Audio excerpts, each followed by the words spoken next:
des brebis, parce que les brebis avaient un problème. Jésus doit se mettre là-bas en disant, stop, aujourd'hui on ne vous touchera pas à cause des brebis. Moi-même, je suis l'agneau dédié. Je dois mourir une fois pour toutes. À cause du péché, je dois mourir une fois pour toutes. Vous, les brebis, on ne vous touchera pas. C'est pour dire, il a donné directement la tranquillité ou la paix même vers les animaux. C'est pour ça que je me suis posé la question. S'il est capable de donner la paix vers les animaux, à plus forte raison, toi, la personne qui me suit en ce moment, à cause de tes problèmes, à cause de tes combats, à cause de tes réalités, votre maladie, circonstances, des choses qui te font troubler, il a donné la solution vers les animaux. Il est allé se naître là-bas dans leur maison pour tranquilliser un peu la situation parce que les animaux se mouraient, je pourrais dire presque chaque jour. Il ne s'arrête pas par là. La Bible me dit, Jésus est appelé l'étoile brillante du matin. Il y a des astrologues. J'ai regardé ça vers TV5 Monde. On nous a montré des gens qu'on appelle les astrologues, les gens qui contrôlent les étoiles. Il peut entrer aujourd'hui peut-être 10, 5 qui sont là pour vérifier les étoiles que vous voyez que Dieu a créées. 5 ils peuvent s'endormir. Quelques temps après, quelques heures, les 5 qui étaient dans les prophètes sommeil vont se réveiller pour que les 5 qui se reposaient doivent succéder leurs frères. Mais quand Jésus est venu, il a se reposé même ces gens-là. Va vous se reposer. Moi-même, je suis l'étoile brillante du matin. Je dois s'occuper de ça, des étoiles, parce que moi-même, je suis l'étoile brillante. Donc, des petites étoiles, là, moi-même, je m'occuperai de ça. On n'a pas arrêté par là. Nous revenons, retournons en arrière. Genèse chapitre 3, le verset 1er. L'homme a péché. La Bible on dit, Dieu a puni l'homme. Il n'a pas arrêté là. Il a puni la femme. Il n'a pas arrêté là. Il a maudit les serpents et il a maudit la terre. Il a dit, à dater d'aujourd'hui, la terre va commencer à produire les épines. Les épines. La terre doit commencer à produire les épines. Quand Jésus est venu, regardez bien sur la croix, sur sa tête, la Bible on dit, il a porté la couronne des épines. C'est-à-dire, il avait pris la malédiction que Dieu avait déposée sur la terre, à la colère qu'il avait vis-à-vis de l'homme. Jésus l'a transporté sur la croix. C'est pour nous dire, l'arrivée de Jésus, il a tout englobé, il a conclu. C'est pour cela qu'on l'appelle, il est l'alpha et l'oméga. Le commencement et la fin. Par là, je dois bien expliquer. Quand on parle de commencement et la fin, il y a quelques personnes qui pourraient dire, c'est Dieu là, comment il peut avoir un début ou une fin. Non. Quand on l'appelle, il est le commencement et la fin, c'est-à-dire, quand il commence quelque chose, il achève. C'est pour ça qu'on l'appelle le commencement et la fin. Il a commencé de donner la paix vers les animaux. Il a tranquillisé la situation des étoiles et il a sauvé en ôtant la malédiction qui était sur la terre. Cet homme a fait une grande mission qu'aucun prophète, aucune personne sur la terre pourrait arriver dans ce point. Merci pour cette précision. Que signifie pour vous l'incarnation dans le christianisme? L'incarnation dans le christianisme. Quand on parle de l'incarnation dans le christianisme, malgré que vous avez bien collé et soudé les mots avec le christianisme, mais pour me donner quand même la capacité de parler. L'incarnation, c'est tout simplement, dans le christianisme, comme vous venez de dire, je dirais que c'est tout simplement une force ou un chemin, une route qu'un chrétien pourrait suivre. Parce que Christ a dit, moi je suis le chemin, la vérité et la vie. Mais en regardant comme ça, on ne voit pas le Christ.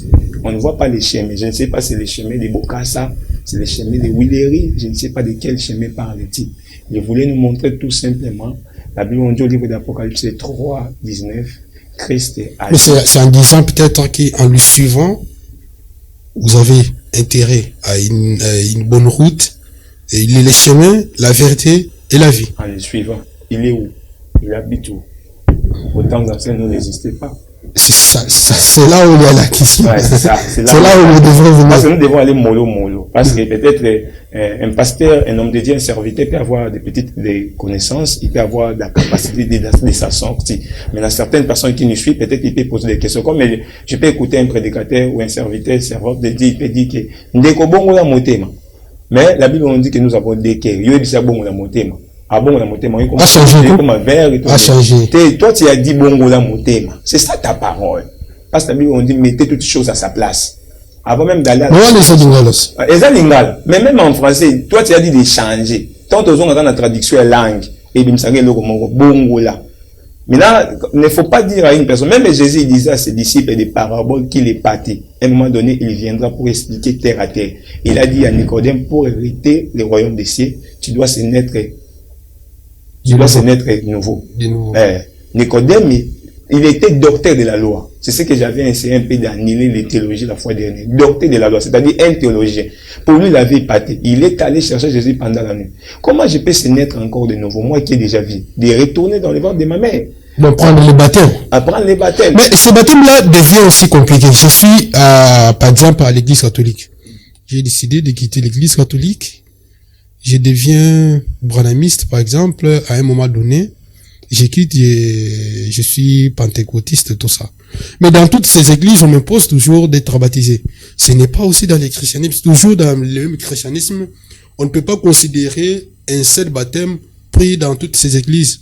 Mais oui, ici, on impose, à chaque fois que tu es dans telle église, tu dois passer par baptême pour être accepté. Or, tu avais déjà subi cette opération-là quelque part. Ce n'est pas une confusion. J'essaie un peu d'attaquer beaucoup notre patriarche dans la Bible, Moïse. Quand on parle des 10 commandements de Moïse, 10 commandements de Moïse, c'est Dieu qui l'avait donné. Comment vous pouvez mentionner les 10 commandements de Moïse? Vous avez écarté le nom de Dieu. Les 10 commandements de Moïse. Est-ce que c'est Moïse? Quand je dois attaquer notre patriarche, pourquoi je dois attaquer notre patriarche? Parce que Christ, quand Christ est venu, il a dit, soyez mes imitateurs. Alinga la bolandanga. C'est-à-dire, je peux annuler même Moïse. Dans d'autres manières, je n'ai pas dit que je suis plus au-dessus de cet homme. Je n'ai pas dit que j'ai déjà fait ce qu'il lui a fait. Mais les termes employés ou la parole est utilisée. On a comme l'impression que les prophètes ou les pasteurs du Nouveau Testament nient trop les C de l'Ancien Testament. On ne nie pas nos patriarches ou des serviteurs ou des prophètes qui ont passé dans le Nouveau Testament. Le problème est quoi? Nous devons savoir. Quand on parle Ancien Testament, ça signifie l'ancienne alliance que Dieu avait traitée avec nos ancêtres, nos pères. Quand on parle du Nouveau Testament, c'est-à-dire la nouvelle alliance que Dieu a traitée avec nous à travers son Fils Jésus-Christ. Là, c'est entre parenthèses. Je reviens maintenant à votre question. Vous parlez des baptêmes.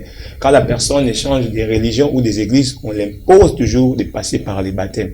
Bon, nous devons savoir d'abord c'est quoi les baptêmes. 1 Pierre, chapitre 3, verset 21. La Bible on dit, cette eau, ce n'est pas pour la purification du corps, mais c'est l'engagement d'une bonne conscience. Donc, premièrement, les baptêmes, ce n'est pas d'être égorgé dans l'eau. Les baptêmes, c'est d'abord l'engagement. Que la personne a pris, je dois commencer à marcher avec Dieu, je dois craindre Dieu, je dois le servir. L'engagement d'abord, non de l'eau. C'est pour cela, moi aussi, dans ma famille, il y a certaines personnes, parce qu'il y a beaucoup de personnes dans ma famille priées chez moi. Beaucoup de personnes aussi, je ne l'ai pas fait passer dans les baptêmes. Pourquoi? Parce que je ne vois pas qu'il n'a pas encore pris l'engagement. Comme j'ai notre né de la famille, la Siagoua, je l'ai fait passer par les baptêmes. Parce qu'elle est aujourd'hui servante, modératrice, prédicatrice, chantre. Parce que je vois déjà l'engagement. Malgré nous sommes des humains. Mais tu vois quand même une personne qui fait des efforts d'être ensemble avec Dieu. Or là, le baptême, ce n'est pas en changeant de religion que tu dois être toujours égorgé dans l'eau. Notre Jésus, il est notre modèle. Mais le fait d'accepter Jésus comme sauveur, c'est la raison pour laquelle on baptise les gens. C'est ce que je viens de dire. Non, vous parlez de l'engagement. Mais l'engagement, c'est ça, non? L'engagement, quand tu voulais... Mais parce que il y a un problème, dans ce sens que il y a certaines personnes, il s'est engagé avec, et bon, il a accepté Jésus comme sauveur. Mais il ne fait rien dans l'église. Comme peut-être être diacre, être chantre, tout ça. Mais quand même, il vient à l'église, il prie comme tout le monde, il met ses dîmes, tout ça, il rentre à la maison. Comment vous allez les juger entre une personne qui a été confirmée, qui a accepté, et celui qui s'est engagé pour faire le travail, bon, commencer à œuvrer pour Jésus-Christ, pour bien dire. Je me souviens d'un homme de Dieu qui me dit souvent, il m'a dit, c'est un ami, il me dit souvent, pasteur, la Bible est très difficile. Vous pouvez rigoler parce que vous venez d'employer un mot, et la personne quand il prend le baptême, c'est déjà l'engagement, comme je viens de dire, mais nous voyons quelques personnes dans la Bible, ils ont pris le baptême, mais ils ne font rien à l'église. L'engagement qu'on parle, ce n'est pas l'engagement de venir chanter modératrice et dans les groupes d'intercession, interprète, comme nous en avons tant de serviteurs ou de lévites dans notre église. L'engagement qu'on parle de commencer à suivre Jésus comme le Seigneur. On commence à marcher avec Jésus, c'est ça l'engagement. Bon, l'engagement qu'on parle n'est pas que à dater d'aujourd'hui tu deviens pasteur. À dater d'aujourd'hui tu dois commencer à servir Dieu. Tu dois devenir modérateur. Non. C'est pour cela, avant que Jésus soit entré dans l'eau, Jean chapitre 1, verset 29, pour être baptisé, il y avait beaucoup de personnes qui ont passé par le baptême chez Jean-Baptiste. Nulle part on l'a dit qu'il commence à servir Dieu. Ces gens-là qui sont passés dans le baptême avant Jésus. Mais, ils ont eu quand même l'engagement. L'engagement qu'on parle, bref, Papa Honoré, ce n'est pas l'engagement de commencer à faire un travail sacerdotal ou de commencer à œuvrer à l'église. L'engagement que tu dois prendre en ton Dieu, non à certaines personnes.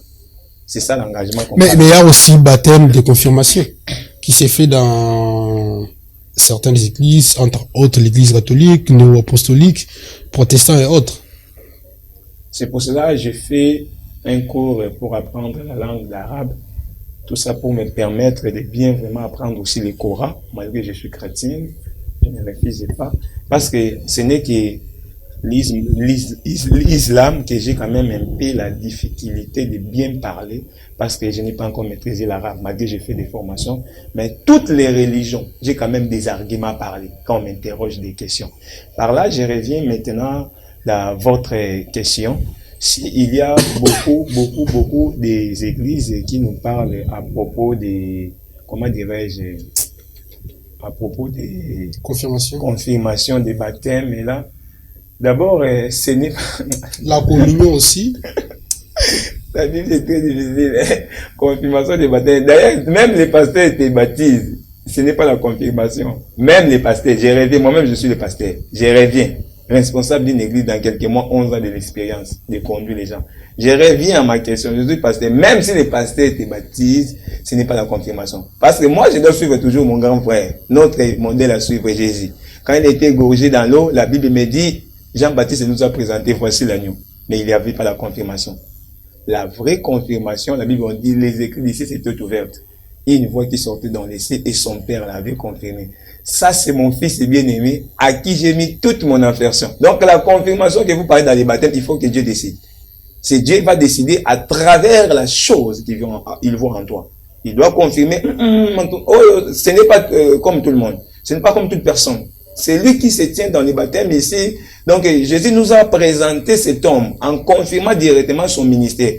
Après avoir été égorgé dans l'eau, il a commencé directement son ministère. Donc, il a confirmé la personnalité juridique et spirituelle de Jésus et il a confirmé ce que Jésus était. Donc, la confirmation, bref, on peut dire la confirmation viendrait par Dieu et non par les pasteurs. Parce qu'on a dit aussi beaucoup de gens. On peut dire que la confirmation qui se fait plutôt dans nos églises, c'est une confirmation pour être fidèle. Bon, je pourrais dire, c'est toujours l'étape à passer.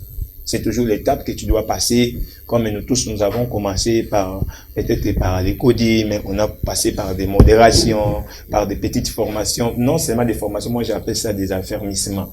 Parce que la formation, c'est une autre chose selon le dictionnaire. Quelle différence faites-vous entre Jésus-Christ et les prophètes qui l'ont précédé? La différence, je dirais, vers des gens qui ont venu se servir la mission de Jésus, la différence que je dirais que... Comme l'apôtre Paul, qui sont venus justement... Tout le monde dans la Bible, là, on doit les toucher. Oh. Je cherche un bombe pour vous donner. Ça, c'est la télé. La différence que je dirais que lui-même, il a dit même au-delà de là. Si vous avez la foi, vous pourrez faire au-delà de ce que j'ai fait. Mais depuis que je suis en train de parcourir la Bible, en regardant aussi des êtres humains comme moi aujourd'hui, je n'ai pas vu la personne qui a fait la moitié. Quand il nous a dit avec la foi que nous devons faire au-delà de ce qu'il a fait, d'abord, c'est pour nous fortifier. Deuxièmement, c'est pour nous enlever peur. Troisièmement, c'est pour nous encourager. Parce qu'il y a des missions que Jésus a vaincues. Aucun homme, aucun prophète, aucune personne peut réussir. Il a vécu la mort. Aucun homme. Il y a des gens qui étaient établis comme des dieux aujourd'hui. Depuis qu'ils ont parti, jusqu'à aujourd'hui, ils ne reviennent plus. Là, c'est vraiment, c'est un.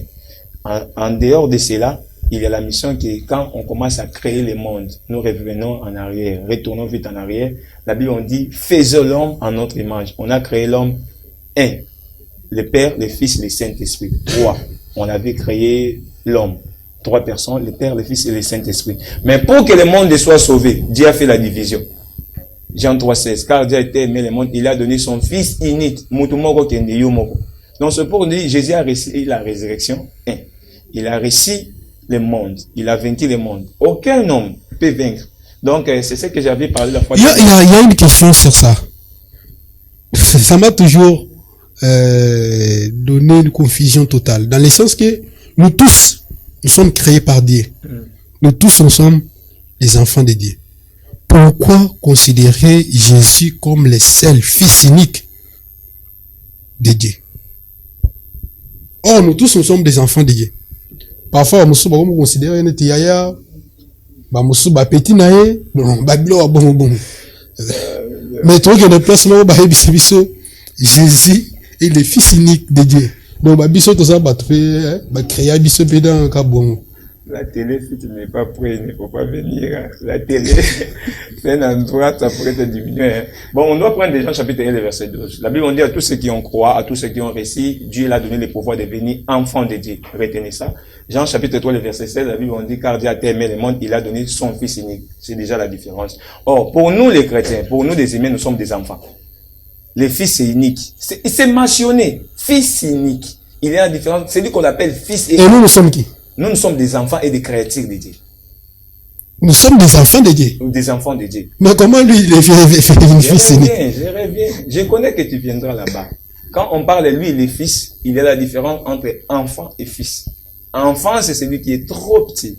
Enfant, c'est celui qui n'a pas encore d'autre intelligence et sagesse et d'autres capacités. C'est pour ça que tu dois remarquer, il y a certaines capacités qu'il y a en Jésus, même si nous sommes des spirituels, même s'il y a des maîtres spirituels dans le monde, dans ce pays, il ne reviendra pas à taper dans les sommets dont il était assiégé cet homme.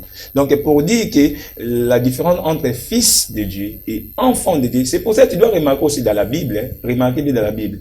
Là, je dois prendre le livre de Genèse. Abraham, sa femme, elle était stérile. Sa femme devient grosse avec sa servante Agar. Ils ont enfanté, premier enfant, Ismaël. Écoutez-moi bien. Deuxième enfant, Isaac. Mais quand Dieu demande à Abraham d'offrir son fils Isaac, premièrement, c'était Ismaël, deuxièmement, c'était Isaac. Il devient en deux. Mais quand Dieu demande Isaac, mais Dieu il a dit à Abraham, donnez-moi ton fils unique. Mais comment ils sont en deux, toi tu utilises le fils unique? Donc la personne que Dieu avait vu la capacité en lui, ce n'est pas Ismaël. La capacité en lui. Parce que Isaac, Genèse chapitre 27, il a béni ses enfants. Jacob et Esaü. Jésus aussi les bénit. Donc c'est pour nous dire que celui qui est fils, il a la capacité de donner la bénédiction spirituelle que les autres ne pourraient pas faire. Celui qui est fils, donc même Isaac là qu'on a utilisé les fils, c'est toujours, c'est le mange de Jésus. Parce que Jésus a été sacrifié. Isaac aussi a été sacrifié. Quand on parle les dieux d'Abraham, les dieux d'Isaac, les dieux de Jacob, moi je pourrais te contredire. La Bible on dit, Dieu n'est pas un Dieu de vivants, il n'est pas un Dieu de mort, il est Dieu de vivants. Mais comment tu pourrais nous dire que j'appelle, comme on cite toujours dans nos églises, les dieux d'Abraham, les dieux d'Isaac, les dieux de Jacob. Oh, comment Abraham est déjà mort, Isaac est déjà mort. Les autres là, trois personnalités qu'on a touchées là-bas, ils sont déjà partis. La Bible nous a interdit, Luc chapitre 3, le verset 20, Dieu n'est pas un Dieu de mort, c'est un Dieu de vivants. Mais pourquoi aujourd'hui, même Dieu lui-même, au livre des ordres des trois, quand il voulait envoyer Moïse, il a dit, voici mon nom, génération de génération. Je suis le Dieu d'Abraham, d'Isaac et de Jacob. Mais ici, tu viens de nous parler encore, je suis pas un Dieu de mort, un Dieu de vivants. Mais tandis que ces gens-là sont déjà morts. C'est pour nous dire, quand on parle d'Abraham, Isaac, Jacob, on voulait parler les dieux de Père, les fils et les Saint-Esprit. Donc, Abraham représente l'image de Dieu. Abraham. Parce que c'était lui, Abraham, qui avait sacrifié son fils. Jean 3,16, Dieu a sacrifié son fils. Isaac, c'est la personne qu'on avait sacrifiée. Jésus, c'est la personne qu'on a sacrifiée pour que le monde soit sauvé. Jacob, c'est l'image du Saint-Esprit. Parce que c'est Jacob qui a rencontré avec l'ange. L'ange, c'est un esprit. Donc, c'est pour nous dire que quand on parle des fils et l'enfant, c'est la différence. Parce que l'enfant, c'est quelqu'un qui est immature, c'est quelqu'un qui n'a pas d'autres capacités. Merci beaucoup pour citer une question, si elle revient. Pourquoi Jésus est venu sous forme humaine et non... Il s'est mouru au-dessus des eaux. L'esprit, on n'a pas parlé. On a créé déjà les cieux. On a abandonné les cieux là-bas. On rêvait ici sur la terre. parce que les eaux est ici sur la terre. Mais on a mentionné que l'Esprit de Dieu qui est Jésus, l'Esprit de Dieu naviguait au-dessus de la mer. Donc c'est pour nous dire que Jésus n'a pas venu toujours étant qu'une personne. La première identité, il était déjà sur la terre étant qu'un esprit. C'est pour cela, la Bible on dit, la parole a été faite chair. Mais en descendant ici, il était déjà un esprit. Quand il a porté la chair, c'est tout simplement pour donner un peu la compréhension en nous. Tout simplement. Comme on l'appelle Jésus, il est l'agneau de Dieu. Tu dois comprendre que même dans les cieux, la Bible nous dit au livre d'Apocalypse, son père avait immolé sa tête. Il a immolé sa tête pour faire quoi? Parce que si c'était ici sur la terre, on pourrait dire peut-être qu'il a immolé sa tête pour sauver le monde. On a commencé à utiliser ces mots-là depuis dans les cieux. On a immolé la tête de Jésus. Pourquoi on a immolé sa tête? Parce qu'on doit prendre sa tête. Colossiens chapitre 1, verset 18, on doit mettre sa tête là-bas à l'église. Christ est la tête de l'église. Quand on doit immoler un animal, le sang doit couler. C'est à travers le sang là que nous été sauvés. Ce sont des choses toujours spirituelles. On doit prendre sa peau. Genèse chapitre 3. Genèse chapitre 3, quand l'homme avait péché, l'homme a compris que je suis né. La Bible on dit, Dieu a pris la peau de son agneau, il a couvert l'homme. Donc c'est pour vous dire que l'apparition de Jésus a commencé d'abord spirituellement. Il était d'abord par terre spirituellement. C'est pour cela qu'il a pleuré, pourquoi vous ne comprenez pas mon langage? Parce qu'il était là, comme il est invisible. Un esprit n'a pas le corps, n'a pas la chair, n'a pas d'autres choses. Mais comme nous ne comprenons pas, nous ne les voyons pas, c'était très difficile. C'est pour cela qu'il doit porter la chair. Il était déjà venu spirituellement, mais pour nous faciliter la tâche, pour que nous devons le comprendre, il a porté la chair comme nous.